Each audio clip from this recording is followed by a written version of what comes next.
తగలబెట్టినా ఏం లాభం లేదు. నిరుడు పొగాకు వచ్చే పొగాకు పోయింది. 10 కట్టాలు పోయి తెంగిన అగ్గి తెంగిన 7 మిరప మునేడు పెట్టి మిరప పోయింది. అంటే ఎందుకు పోతుంది మామూలుగా అయితే? వేసి అందరూ ఒకటే రకంగా వేస్తుండ్రు. ఇప్పుడు 7 మొక్కజొన్న అందరు వేసిండ్రు. అంతమంది పొగాకు దేశం అంతా పొగాకు వేసిండ్రు. అంతా పొగాకు వేసిండ్రు. పత్తి వచ్చే దేశం అంతా పత్తి వేస్తారు. వేసిండ్రు. ఏం చెట్ట రైతు ఎట్ట బతకాలా? అంటే ఒక రైతు ఏమి వేస్తే అదే మొత్తం అందరూ అది వేస్తారు. అబ్బా దాని మీద ఒక పావులు వచ్చిందంటే అందరు అదే బావిలో, అంటే నీళ్ళు లేని బావిలో అందరూ అబ్బా నీళ్లు ఉన్నాయని ఒక ఏదో అడుగున గుక్కెడు నీళ్లు ఉన్నాయని దాంట్లో దూకితే ఒక రైతు ఆయన చూసి అబ్బాయి ఎందుకు గొప్ప తిన్నాడని అందరు తెప్పల మాదిరి వెనక పడతారు. దాన్నే గొర్రెదాటుగా ఇట్లా జరుగుతుంది. ఇప్పుడు దీన్ని నివారించాలంటే ఇప్పుడు ఈ ప్రభుత్వాలు అయితే పట్టించుకోవట్లేదు. ఎందుకంటే ఎందుకు పట్టించుకోవట్లేదు? నాయకులు ఉన్నా కానీ వాళ్ళ జోబులోంచి తీసుకొచ్చి ఎన్ని రోజులు జనాలు పంచుతారు డబ్బులు. అందుకని వాళ్ళు కూడా నాయకత్వాన్ని వహించడం కూడా వదిలేసిండ్రు. అందుకని ఎవరి దారు ఏమన్నా తీరం అన్నట్లుగా అయిపోయింది.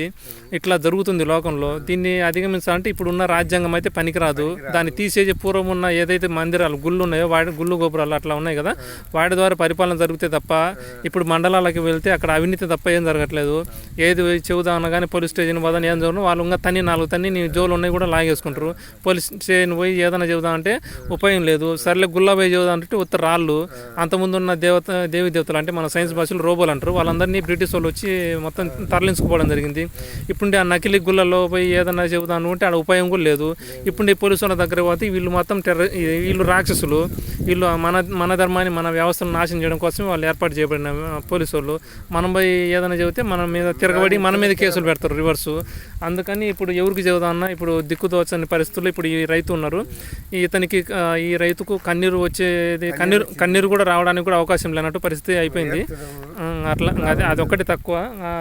ఇప్పుడైనా ఈ రాజ్యాంగాన్ని తీసేసి పూర్వం ఉన్న వ్యవస్థలు తీసుకొస్తే తప్ప ఇప్పుడు ఈ భూమి కానీ గాలి కానీ నీరు కానీ నదులు కానీ అన్నీ పరిశుద్ధంగా ఏర్పడే అవకాశం లేదు.